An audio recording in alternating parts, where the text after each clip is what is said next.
Study IQ IAS, अब तैयारी हुई अफोर्डेबल। स्टूडेंट्स, चाणक्य ने अपनी सप्तांग थ्योरी के अंदर कहा है कि आपके एलाई, आपके मित्र, आपके देश के विकास के लिए बहुत जरूरी है। पॉलिटिकल आइसोलेशन मींस डेथ, जिसका मतलब है कि कोई भी देश पॉलिटिकली आइसोलेटेड नहीं रह सकता। ऐसा नहीं है कि बाकी देशों के साथ रिलेशनशिप ना रखे, डिप्लोमेटिक रिलेशनशिप रखना एक कंट्री की नेसेसिटी है। अब इसी दिशा में वन ऑफ आवर मित्र countries, ally countries, Israel, recent survey में 23 कंट्रीज में एक सर्वे किया गया था प्यू इंटरनेशनल रिसर्च ऑर्गेनाइजेशन के द्वारा।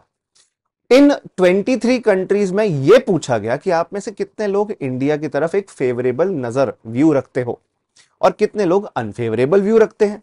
जब मीडियन निकाला गया इन 23 कंट्रीज का, तो 46% ने इंडिया की तरफ फेवरेबल व्यू दिखाया, 34% लोगों ने इंडिया के खिलाफ अनफेवरेबल व्यू दिखाया और कुछ लोगों ने तो इसमें जवाब ही नहीं दिया।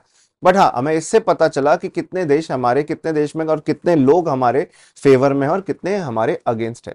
अब आप वेस्टर्न कंट्रीज का एग्जांपल देखिए, US, Canada, UK, Italy, Germany, nearly 50%, UK ही एक आउटलायर है जहां पर 66% लोगों ने इंडिया की तरफ फेवर दिखाया है, वरना US 51%, Canada 47%, in some countries like Greece and Spain it was 30, Greece और स्पेन जैसे देशों में 30% के आसपास था। तो 30 से 50% की रेंज में ही लोगों ने इंडिया की तरफ फेवर दिखाया। And then Israel comes. Israel के अंदर 71% लोगों ने इंडिया की तरफ फेवर दिखाया है। तो बेसिकली इजराइल के 71% लोग इस सर्वे डेटा सेट के हिसाब से इंडिया को पसंद करते हैं। नियरली 20% ही ऐसे हैं जिन्होंने अनफेवरेबल व्यू दिखाया और 9% ने कोई जवाब नहीं दिया या बोला कि उनको पता नहीं है। ये एवरेज से काफी ज्यादा है। एवरेज जो मीडियन देखेंगे वो 46% था, 46% only favoured, but 71% of Israelis are favouring India. तो दिख रहा है कि इजराइल और इंडिया के रिश्ते काफी अच्छे हैं, काफी गहरे हैं। अगर आप देखेंगे, 71% का आंकड़ा इसलिए बेहतर हो पाया क्योंकि दोनों देशों के आज के टाइम पे संबंध काफी गहरे हैं। हालांकि 1992 के बाद ही इंडिया और इजराइल के एक फ्रेंडशिप अग्रीमेंट साइन हुआ और फ्रेंडशिप रिलेशनशिप क्रिएट हो पाया, जिसमें अभी सिर्फ 30 इयर्स ही हुए हैं, राइट। अब आप सोचेंगे इंडिया तो 1947 में आजाद हो गया था। अगर आप हिस्टोरिकल बैकग्राउंड के अंदर जाएंगे तो इंडिया ने इजराइल को रिकॉग्नाइज करने से ही मना कर दिया था आजादी के बाद, क्योंकि इंडिया अरब कंट्रीज के पक्ष में था, सपोर्ट में था, और हमने इसीलिए इजराइल को रिकॉग्नाइज नहीं किया। पर धीरे धीरे हम समझ गए कि इजराइल के साथ रिलेशनशिप करना भी हमारे लिए एक स्ट्रैटेजिक इंटरेस्ट और एक इंपॉर्टेंस की चीज है। इसीलिए इजराइल के साथ हमने लास्ट 30 ईयर्स के अंदर अपने रिलेशनशिप सुधारे हैं। ऐसा नहीं है कि बिल्कुल भी इंटरेक्शन नहीं था इंडिया और इजराइल का। इंडिया की इंटेलिजेंस बॉडीज और इजराइल की इंटेलिजेंस बॉडी मोसाद, दोनों के बीच में कई मौकों पे इंटरेक्शन हुआ, डिप्लोमेटिक रिलेशनशिप एस्टैब्लिश होने से पहले भी। बट हाँ, हिस्टोरिकल बैकग्राउंड में देखेंगे तो इंडिया ने कई मौकों पर इजराइल के रेजोल्यूशंस के खिलाफ वोट किया है। बट आज के समय पे I2U2 पार्टनरशिप बनने के बाद, I2U2 का मतलब है India, Israel, US and UAE, जो कि पीस, प्रोस्पेरिटी को और यूनिटी को बढ़ावा देने के लिए एक पार्टनरशिप, एक ग्रुपिंग बनाई गई है इन देशों के बीच में। इतना ही नहीं, इंडिया के लिए इजराइल इंडिया के डिफेंस इंपोर्ट्स के लिए भी इंपॉर्टेंट है। 40% of the annual arms export of Israel goes to India, right. India is one of the largest importer of weapons. हथियार खरीदने में हम one of the largest purchaser हैं इजरायली वेपन्स के। यूक्रेन रशिया वॉर चल रही है, रशिया वैसे ही बिजी है वॉर के अंदर। ऐसे मौके पर इजराइल हमें हथियार बेचने में आगे है। हमारे साथ इन्होंने ड्रोन्स की डील करी है, मीडियम रेंज मिसाइल की डील करी है, और हमारे प्रोटेक्शन के लिए एडवांस वेपन्स हमें दे रहा है, हम परचेस कर रहे हैं।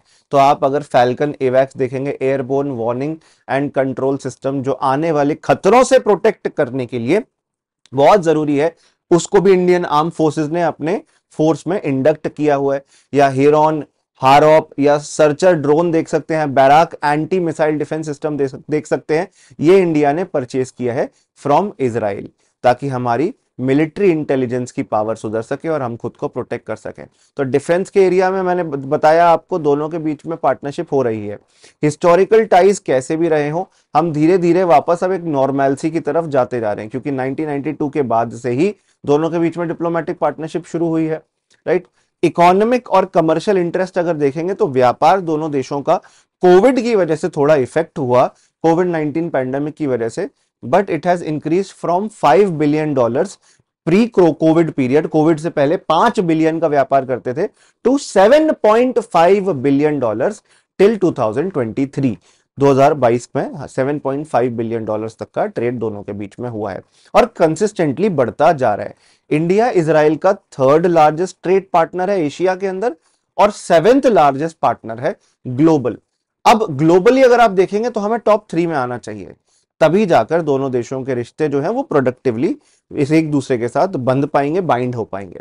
इतना ही नहीं, इजरायली कंपनीज ने इंटरेस्ट शो किया है इंडिया के अंदर energy sector, renewable energy sector, real estate, telecom, water technology, research and development, science and technology, इन सारे एरियाज के अंदर, क्योंकि हम देखो चाहते हैं कि दोनों देशों का पीपल टू पीपल एक्सचेंज सुधरे। एग्रीकल्चर के अंदर, क्योंकि इजराइल एग्रीकल्चर के अंदर माइक्रो इरिगेशन को बहुत अच्छे से मैनेज कर रहा है। माइक्रो इरिगेशन का मतलब कि वहां पर पानी की अवेलेबिलिटी बहुत कम है, जो पानी अवेलेबल भी है वो बहुत ज्यादा खारा है, सॉल्टी है। तो अब कम वाटर के साथ कैसे पर ड्रॉप मोर क्रॉप, भारत सरकार की भी कोई ऐसी योजना है ना, पर ड्रॉप मोर क्रॉप, हर बूंद के साथ ज्यादा फसल उगाएंगे, तो कैसे बढ़ावा दें। इस टेक्नोलॉजी को इंडिया को पास ऑन कर रहे हैं, मदद कर रहे हैं हमें इस टेक्नोलॉजी को गैदर करने में, इकट्ठा करने में। अगर हम बात करें पीपल टू पीपल एक्सचेंज के, तो दोनों देशों के बीच से पीपल टू पीपल एक्सचेंज में भी सुधरते जा रहे हैं। 2017 के बाद से 70,000 टूरिस्ट इंडिया से इजराइल विजिट किए थे। 2018 में भी ये ट्रेंड कंटिन्यू रहा, थोड़ा डिप आ गया था, 40,000 ही गए थे इंडियन टूरिस्ट इजराइल। और कोविड के बाद मैं मानता हूं थोड़ा इंपैक्ट आया, कोविड के दौरान तो टूरिज्म हो नहीं रहा था ना, बट वापस ये टूरिज्म के पोटेंशियल को एक्सप्लोर किया जा सकता है, और खासतौर पे तब जब कई सारी डायरेक्ट फ्लाइट्स न्यू दिल्ली से टेल अवीव तक चल पा रही हैं। अच्छा, इसके अलावा साइंस एंड टेक्नोलॉजी के अंदर दोनों देश बढ़ावा दे रहे हैं India Israel industrial research and development technology innovation fund को। ये पार्टनरशिप है जिसमें फंड के माध्यम से आप दोनों देशों के बीच में टेक्नोलॉजी पार्टनरशिप क्रिएट कर रहे हो। 2018 में ही शुरू हुई थी ताकि इंडियन और Israeli researchers, scientist and scientific community के लोग बेटर कम्युनिकेशन इंफ्रास्ट्रक्चर बना सके, बेटर कम्युनिटी के एक कम्युनिटी बिल्ड कर सके जिनसे science and technology and innovation का काम देख सके।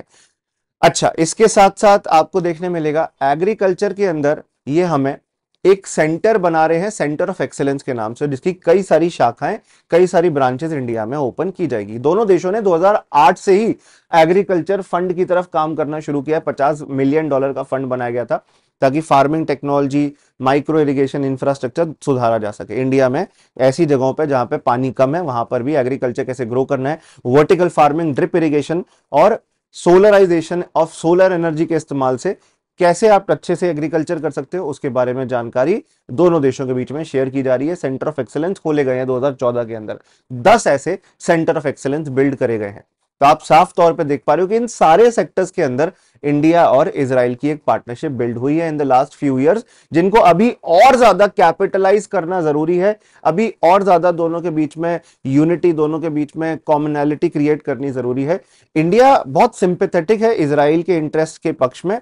हम एक बैलेंस मेंटेन करते हैं इजराइल और पैलेस्तीन के बीच में, एक स्ट्रेटेजिक बैलेंसिंग मेंटेन करते हैं ताकि वेस्ट एशिया के अंदर किसी भी एक कंट्री के ज्यादा पास ना जाए, सबको इक्वल इंपॉर्टेंस दें। तो फाइनली मैं यही कहना चाहूंगा कि इंडिया और इजराइल अभी भी अपने पूरे पोटेंशियल को हासिल नहीं कर पाया है, जिसके लिए दोनों देशों को मिलकर पार्टनरशिप करनी होगी ताकि ट्रेड के अंदर, साइंटिफिक रिसर्च के अंदर, इंटेलिजेंस शेयरिंग के अंदर और डिफेंस के अंदर दोनों देश मिलकर अपने म्यूचुअल इंटरेस्ट को पूरा कर सकें।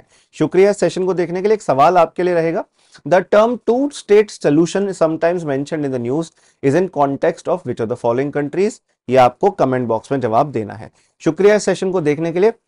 आप अगर यूपीएससी की तैयारी कर रहे हैं, Vasu Katara study IQ Telegram group है, wasu.katara मेरी इंस्टाग्राम आईडी है, ईमेल एड्रेस है wasu.katara@studiiq.com, जिस पे आप कनेक्ट होकर मेरे साथ यूपीएससी प्रिपरेशन की अलग अलग जानकारी प्राप्त कर सकते हैं। बस इतना ही नहीं, स्टडी IQ ऐप या वेबसाइट पे आकर आप हमारे जो लेटेस्ट यूपीएससी कोर्सेज हैं उनमें एडमिशन ले सकते हैं। एडमिशन लेने के लिए आपको हमारी वेबसाइट या ऐप पे जाना है। जैसे मैं 2024, 25 दोनों ही बैचेस अवेलेबल है, 24 का बैच दिखा देता हूं। उस पर जाके आपने क्लिक किया, this is the September batch 2024 batch, buy now पे क्लिक किया, आपने अप्लाई प्रोमो कोड लगाया Vasu live admission discount code आपको यूज करना है, वसु VASU लाइव, क्योंकि ये लाइव बैच है तो इसलिए वसु लाइव 29,999 की अफोर्डेबल कॉस्ट में आपको एक कोर्स मिलेगा। लाइव क्लासेस, उनकी रिकॉर्डिंग्स, हर सब्जेक्ट की बुक्स, प्रीलिम्स और मेंस की test series, prelims and mains का crash course, daily answer writing practice programme, all this you will get in a very affordable fees of 29,999. Please take advantage of it. आप optional subjects की भी तैयारी कर सकते हो। Thank you इस session को देखने के लिए, बहुत बहुत धन्यवाद। जय हिंद, जय भारत। स्टडी IQ IAS, अब तैयारी हुई अफोर्डेबल।